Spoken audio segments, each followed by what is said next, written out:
అడిగి పారేస్తావయ్యా. మీ మగనా కొడుకులో తగ డబ్బు వచ్చేస్తాను భూములు ఇచ్చారు. ఇప్పుడు మీరేమో ఆలోచన ఇచ్చినా పర్లేదు, మా డబ్బు మాకు కావాలంటున్నారు. ఏం పెళ్ళాలే మీరు. కష్టపడమని చెప్తే ఎవడైనా మనల్ని ఇష్టపడతాడా? వాడికి సుఖాన్ని నేర్పి పడుకోబెట్టాలి.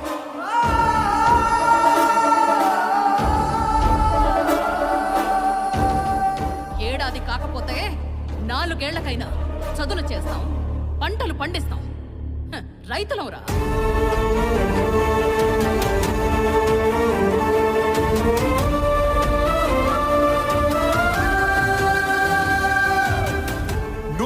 కోట్ల జనాభా ఉన్న మన దేశానికి ఒక రాజధాని, 6 కోట్ల మంది ప్రజలున్న రాష్ట్రానికి 4 రాజధానుల. ఇది రాజ్యాంగబద్ధమా, వ్యక్తిగత ద్వేషమా?